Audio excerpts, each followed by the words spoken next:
So good morning students. हम लोग integration start किए और उसको हमने इंटीग्रेट करना भी स्टार्ट कर दिया। ठीक है, तो कल हमने lf to the power n वाले काफी ऐसे क्वेश्चंस किए। कल हमने ये भी पढ़ लिया कि क्या इंटीग्रेबल हो सकता है क्या नहीं हो सकता, तो पूरा गेम फिलहाल हम lf को लेकर कर रहे हैं। ठीक है, तो अब देखिए स्टूडेंट्स, यहाँ पर इंटीग्रेशन ऑफ, जैसे मैंने कल कहा कि सेक्स स्क्वायर ऑफ कोई भी अगर यहाँ है तो इसका आंसर क्या आएगा,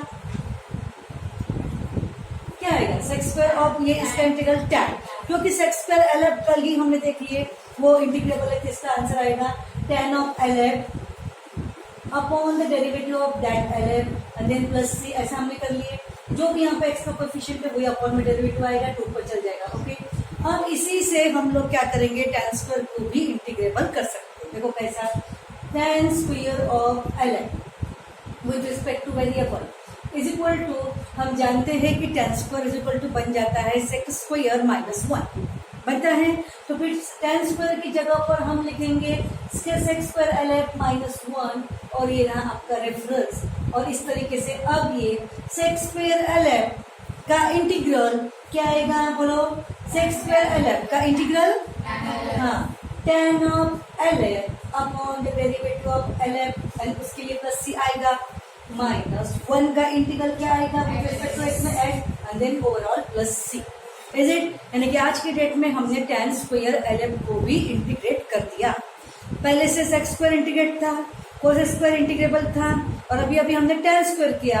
सिमिलरली कॉट स्क्वायर क्या बनेगा, integration of cot square of, जैसे यहाँ ax प्लस b दे दिया, तो फिर कॉट स्क्वायर lf का इंटीग्रेट करना कैसा हो जाएगा, कॉट स्क्वायर की जगह पर हम ले लेंगे cosec square minus 1 whole dx is equal to, and now we have integration of cosec square lf is equal to minus cot lf upon the derivative of that lf and minus 1 का integral minus x and then plus c।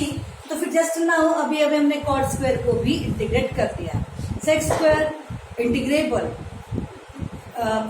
Cosec square integrable, tan square पहले उसको convert करेंगे sec square minus 1 then integrable, cot square पहले उसको convert करेंगे cosec square minus 1 then integrable. अब कौन से दो स्क्वायर बचे बताओ यहाँ पर, sine square and cos square. तो देखिए अब उसके लिए हम कैसे करेंगे, तो स्टार्ट कर रहे हैं यहाँ पर साइन स्क्वायर के लिए i इज इक्वल टू, अब जैसे i इंटीग्रेशन का सिंबल फिलहाल तो मैंने बताया नहीं तुम लोगों को, sine square of x dx अगर मैंने ले लिया तो देखो यहाँ पर साइन स्क्वायर का फॉर्मूला 1 माइनस कॉस एंगल की डबल अपॉन 2, याद है 2 sine square is equal to क्या होता है 1 माइनस कॉस एंगल की डबल।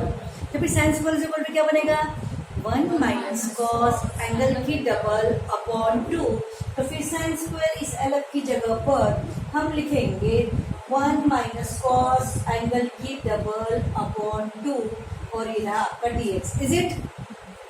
अब 2 इसको डिस्ट्रीब्यूट कर देंगे तो क्या आएगा 1/2 इंटीग्रेशन के अंदर 1/2, आप dx बोल सकते, सेपरेट भी कर सकते, एंड माइनस इसको भी 2 डिस्ट्रीब्यूट करेंगे तो 1/2 कांस्टेंट बाहर लेकर आप इसको मतलब ऐसा इंटीग्रेट कर सकते, यहाँ का भी 1/2 आप बाहर ले सकते, 1/2 यस, ये इसको डिस्ट्रीब्यूट करके 1/2 बाहर 1 का इंटीग्रल, माइनस इसको डिस्ट्रीब्यूट करके 1/2 बाहर कॉस का इंटीग्रल। तो क्लियर हो रहा है कि नहीं हुआ, समझ में आ गया? Now we have integrable step, मतलब कैसा, ये वाला 1/2 as it is, okay, and integration of dx क्या आएगा x माइनस ये 1/2 as it is, and this becomes integration of cos lf है तो गाना गाने का, lf बोलने वाला, लेकिन lf नहीं है तो बिल्कुल नहीं गाने का, ओके, lf है क्या, तो फिर इंटीग्रेशन ऑफ कॉस lf का formula sine lf upon the derivative of that lf plus c and this 2 to the 4 becomes 4।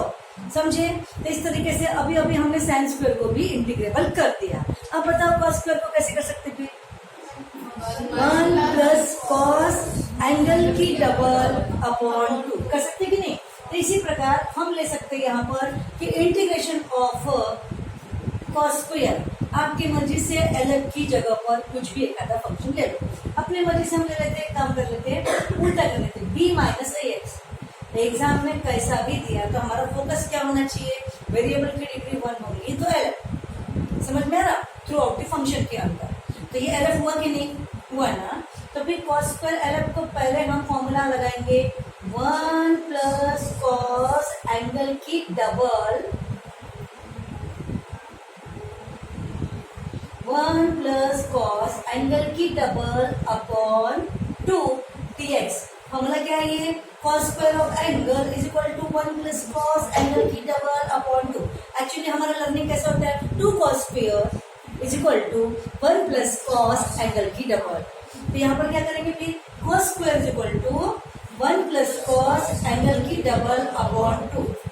यहाँ भी आप ऐसा भी कर सकते हैं, अपनी अपनी रिदम होती है, मतलब cos square is equal to 1 plus cos upon 2 angle की डबल। यानी कि आप ओनली 1 प्लस कॉस को हैंग तो करके लिखेंगे नहीं ना, कॉस के अंदर एंगल तो आपको प्रोवाइड करना ही पड़ेगा, तो वो एंगल क्या करेंगे, डबल। तो कैसे बोल सकते हैं आप, 1 प्लस कॉस अपॉन 2 एंगल की डबल, लेकिन डबल आपको बोलना ही पड़ेगा, चाहे पहले बोलो या बाद में बोलो। इस तरीके से एंगल की डबल होगी। Now we have integrable terms, मतलब कैसा, ये 2 इसको दे देंगे तो ये 1/2 और ये 1 dx प्लस ये 2 इसको कॉस को दे देंगे तो 1/2 into cos of 2b minus 2ax dx। Step समझ में आ गई, ओके। और फिर इज इक्वल टू ये 1/2 इंटू 1 का इंटीग्रल x आएगा प्लस ये 1/2 into integration of cos LF का integral sine of LF upon the derivative of that LF। यहाँ पर क्या आएगा, -2a। x का जो कोएफिशिएंट है वही तो डेरिवेटिव आएगा ना, तो क्या आएगा -2a and then plus c and this becomes then -4a। Okay, तो जस्ट नाउ अभी हमने cos स्क्वायर को भी इंटीग्रेबल कर दिया। So sec square previously integrable क्योंकि वो tan का डेरिवेटिव है तो उसका answer tan। cosec square integrable क्योंकि वो cot के डेरिवेटिव में आता है तो उसका आएगा -cot, क्योंकि वो -cosec स्क्वायर बनता है। देन tan स्क्वायर को कैसा किया, पहले तो sec स्क्वायर -1 करेंगे then integrable term by term. cot square को कैसा किया, पहले तो उसको cosec स्क्वायर -1 करेंगे देन इंटीग्रेट करेंगे term by term. sin square को कैसा किया, 1 माइनस कॉस एंगल की डबल अपॉन 2, फिर टर्म बाय टर्म इंटीग्रेट किया। cos स्क्वायर को कैसा किया, ये सारी चीजें LF होगा तो ही हम कर रहे हैं, ठीक है। तो cos स्क्वायर कैसा किया, 1 प्लस कॉस एंगल की डबल अपॉन 2। तो इस तरीके से पूरे के पूरे ट्रिग्नोमेट्रिक स्क्वायर को इंटीग्रेट करते आता LF होगा तो। Clear, write down this one. See here question, integration of sin to the power 4 of angle phi x। फिर से हम लोग वापस बार बार हम रिवाइज करवा रहे हैं कि ये आपका अनदर पावर ऑफ LF नहीं है। हाँ, एंगल में भले ही LF है लेकिन ये आपका 4th पावर ऑफ साइन है। साइन को LF बोलेंगे क्या, तो गलती से भी यहाँ पर अनदर पावर ऑफ LF लगाना नहीं। अगर आपको समझ में आया कि ये LF वाले में फॉर्मूले से हो सकता नहीं तो आप चालाकी करूंगी। अब चालाकी में मतलब आप सोचूंगी कि मैं कैसे उसको क्या फॉर्मूला अप्लाई करूं, क्या इवेल्युएशन में उसे लूं, प्रोसेस करूं कि ताकि वो मेरा इंटीग्रेबल होता चले जाए। ओके, तो देखो यहाँ पर इसको कैसे करेंगे, साइन टू द पावर 4 अगर एंगल में LF होगा तो ऐसे कंडीशन में साइन स्क्वायर का स्क्वायर करेंगे, यानी कि sine square angle same phi x जो भी होगा यहाँ पर और रेस्ट टू पावर। अंदर के अंदर बेस में हम लिखेंगे साइन स्क्वायर की जगह पे 1 माइनस कॉस एंगल की double upon 2 then whole square as it is. अब ये 1/2 का स्क्वायर 1/4 टेकन आउटसाइड, कांस्टेंट है तो बाहर ले सकते, वेरिएबल कभी भी बाहर लेना नहीं। वेरिएबल ही तो पूरा आपका दुनिया बनाता है। ओके, तो 1/4 को बाहर ले लिया तो 1 माइनस कॉस का होल स्क्वायर बनेगा a माइनस बी का होल स्क्वायर में a square minus 2ab plus b square ऐसा आएगा। ओके, अब यहाँ पर 1/4 एज इट इज 1 इंटीग्रेबल, ये वाला cos LF बन गया इंटीग्रेबल, अगेन ये cos स्क्वायर आ गया। अब ये मेरा nth पावर ऑफ LF नहीं है तो cos स्क्वायर को कैसे इंटीग्रेट करते हैं, जो कि हमने अभी अभी पढ़ लिया कि cos स्क्वायर को फिर दोबारा हम लिखेंगे 1 प्लस कॉस एंगल की डबल अपॉन 2। तो इस तरीके से ये फॉर्मूला हमने लिख दिए, यानी फॉर्मूले को आपको रेक्टिफिकेशन जो हम बोल सकते हैं लर्न करना ही पड़ेगा। ओके, अब रखने के बाद अब टर्म बाय टर्म इंटीग्रेट कर रहे हैं। 1/4 इंटू 1 का इंटीग्रल माइनस 1/4 इंटू 2 क्या बनेगा 2/4। ओके, डायरेक्टली 1/2 भी लिख सकते हैं। So minus 2/4 into cos of the integral plus एक यहाँ मिस्टेक हो गई, ये 1/4 इसके लिए भी है, ये जो 1/4 है ना ये इसके लिए भी है। तो क्या आएगा यहाँ पर कहाँ लिखा मैंने, यहाँ पर 1/8 बनेगा, ये 2 और ये आने वाला 4। तो 1/8 इसको डिस्ट्रीब्यूट करेंगे 1 को, तो 1 का इंटीग्रल प्लस 1/8 कॉस का इंटीग्रल। समझ में आ गई बात? ओके, टर्म बाय टर्म ये 1/4 into x minus 1/2 into cos LF का sine LF upon the derivative of that LF plus 1/8 into 1 का इंटीग्रल आएगा x प्लस ये रहेगा आपका 1/8 इंटू कॉस LF का साइन ऑफ LF यानी कि sine 20x upon the derivative of 20 that means 20 and then plus constant. अब यहाँ पर देखो ये x/8 और ये x/4 ये दोनों लाइक टर्म है, तो इंटू टू करेंगे तो 2x प्लस 1x तक इसका दोनों का बनेगा 3x/8। ओके, तो अगले स्टेप में क्या लिखेंगे 3x/8, इसके नीचे में 20 लिखेंगे और इसके नीचे में क्या करेंगे 160 जो भी आएगा कैलकुलेशन में वो। ये एंगल्स तो सेम नहीं है ना, करके ये टर्म आपके सेम नहीं है, तो ये आंसर हो गया। यानी कि just now sin to the power 4 of LF को भी इंटीग्रेट कर लिया हमने। कैसा कि उसके हम साइन स्क्वायर का स्क्वायर करेंगे, अंदर के साइन स्क्वायर को 1 माइनस कॉस अपॉन 2 अप्लाई करेंगे, एक्सपांड करेंगे और एक बार कॉस स्क्वायर आएगा, फिर उसमें अपन कॉस स्क्वायर का फॉर्मूला अप्लाई करेंगे और term by term systematic integrate कर लेंगे। अब उसी प्रकार cos to the power 4 of LF को इंटीग्रेट करना है, तो तुम्हें अभी के अभी क्लास में cos to the power 4 of angle में लेना है AX प्लस B। ओके, और वो अभी के अभी आपको करके दिखाने का है, इसे लिखने के बाद। ओके, तो तुमने cos स्क्वायर का अभी अभी करके दिखा दिया। अभी हम पढ़ने वाले cos cube and sin cube, क्योंकि इसके लिए भी हमारे पास में फॉर्मूले बेसिक लेवल पे अवेलेबल है, तो ज्यादा कोई दूर जाने की जरूरत नहीं, ज्यादा कोई चालाकी भी करने की जरूरत नहीं है। को cos क्यूब अगर LF दिया होगा तो हमें cos ऑफ 3θ इस फॉर्मूले से cos क्यूब की वैल्यू मिलती है। ठीक है, तो देखो cos क्यूब अब ये LF है यहाँ, तो मैं कैसे करूंगी, we have formula that cos of 3θ is equal to 4 cos cube θ minus 3 cos θ। ये फॉर्मूले में से cos क्यूब की वैल्यू क्या बन जाएगी, ये माइनस 3 cos उधर गया तो क्या बनेगा 3 cos and plus cos of 3θ and then whole divide by 4। तो जैसा cos क्यूब का ये वैल्यू निकला तो वैसे फिर cos क्यूब ऑफ ये थीटा की जगह पर काम करेगा, तो क्या बनेगा 3 इंटू कॉस ऑफ ये angle minus cos of 3 times of that angle, यानी कि कॉस ऑफ इस एंगल को 4x/पाई माइनस 1 इस एंगल को 3 से इंटू कर दिया। क्या लिखा, इस कॉस क्यूब ऑफ ये LF को मैंने क्या किया 3 cos of that angle LF की जगह माइनस कॉस ऑफ 3θ, यानी कि 3 से उसको इंटू कर दिया उस एंगल को। ओके, और होल डिवाइड बाई 4, ये फॉर्मूला यहाँ यूज किया। इतना समझ में आ गया पक्का?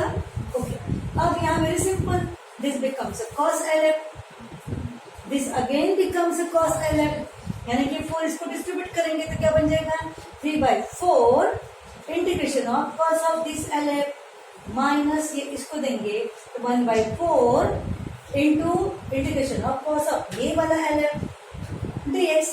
समझ में आ गए, 3/4 एज इट इज, और cos LF का इंटीग्रल क्या होता है sin LF upon the derivative of that LF 4/, और ये माइनस 1/4 यहाँ पे बनेगा sin LF upon the derivative of that LF। Okay, अब कैलकुलेशन में ये 4 4 16 बन जाएगा और ये पाई जाएगा न्यूमरेटर में, तो 3π/16 साइन ऑफ माइनस ये वापस से पाई ऊपर में जाएगा तो π/48 बन जाएगा and then sine of plus C के साथ में आपका आंसर रहेगा। तो आपको समझ में आ गया कि अभी अभी हमने साइन क्यूब थीटा यानी कि साइन क्यूब LF को भी इंटीग्रेट कर दिया। कैसा कर दिया, कौन सा फॉर्मूला यूज करके कि sine cube theta is equal to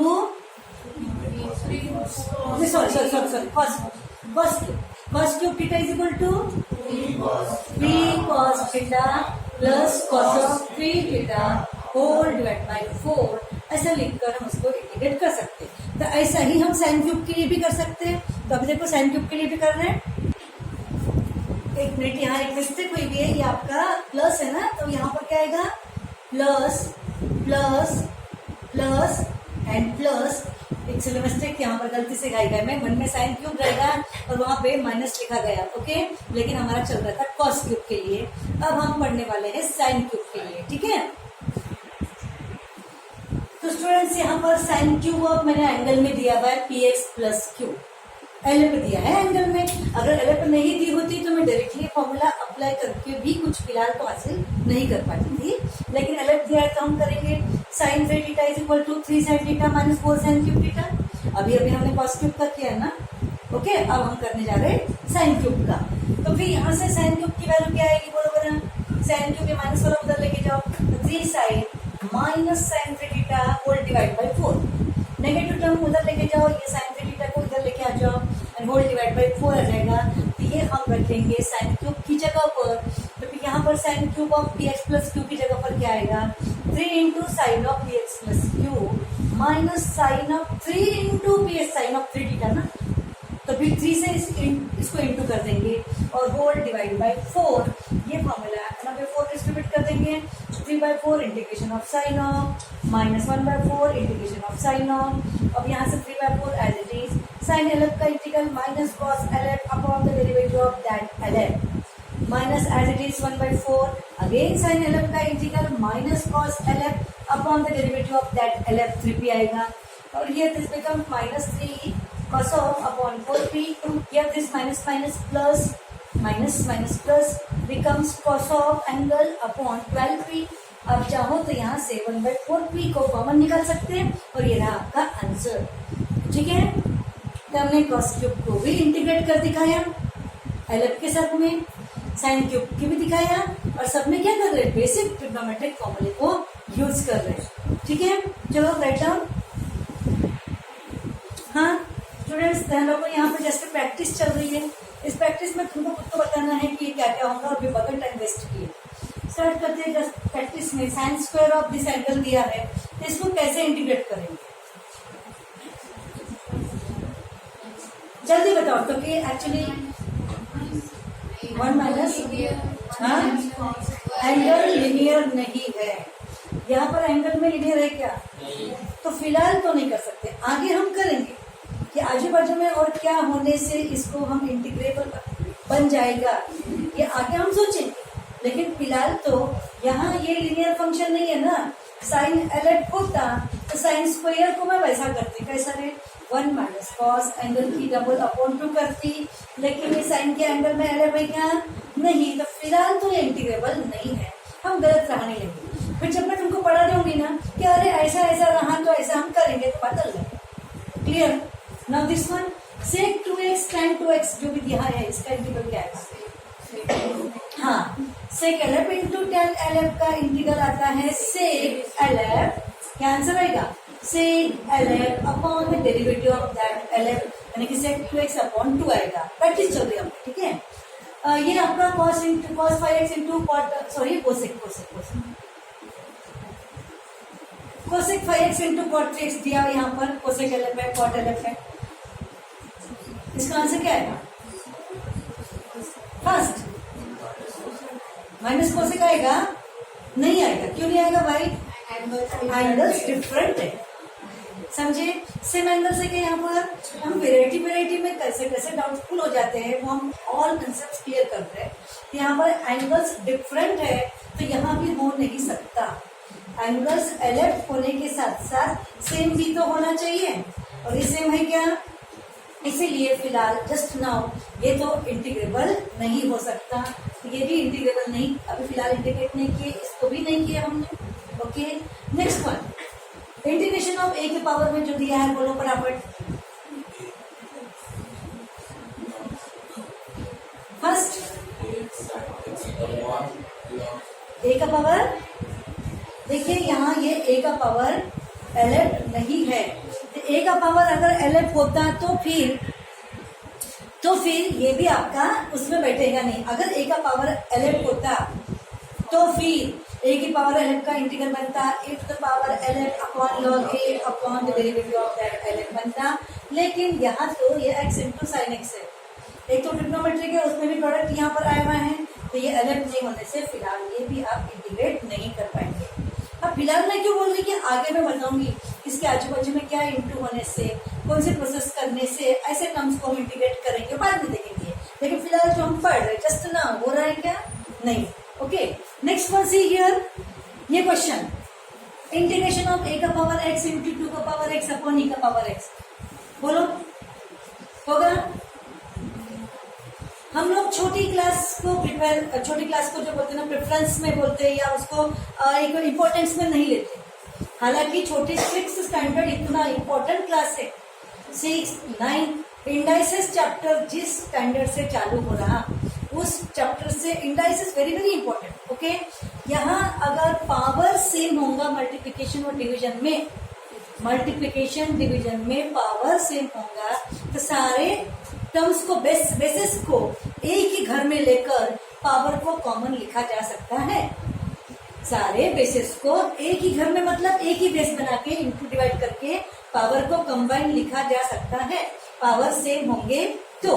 फिर इसका आंसर क्या आएगा, is equal to a into 2 by e raised power x और ये dx। समझ में आ गया। Now this just becomes a constant to the power ln, that means a to the power ln। तो a to the power ln का integral ये वाला a to the power ln upon log of that a upon the derivative of x, that means 1 and this one plus c. Okay, and this again becomes log of 2a minus log of e, log of 2a as it is and log e का बन जाएगा -1। तो अगली step में नीचे में denominator में क्या बन जाएगा, log 2a -1। समझ में आ गया।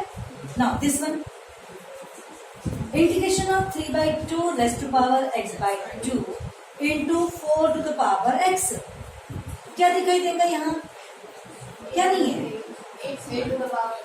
मुझे एक तो दोनों भी जगह पे पावर सेम होना चाहिए।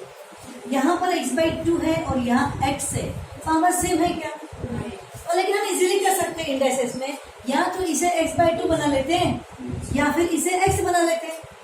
अगर इसे x करना है तो पावर 1/2 को अंदर में लेना पड़ेगा। आपको पता है ना पावर की पावर होगा तो पावर्स की मल्टीप्लिकेशन हो जाएगा। तो 1/2 को इसका रेस्ट टू पावर करेंगे तो √3/2 बन जाएगा, √3/2 बनेगा और ऊपर में होल x बन जाएगा, यानी कि ऊपर के पावर सेम हो जाएगा। और अगर इसको x/2 बनाना है तो फिर मुझे ये 16 का स्क्वायर रूट लेना पड़ेगा। 16 का पावर 1/2 का मतलब 4 होता है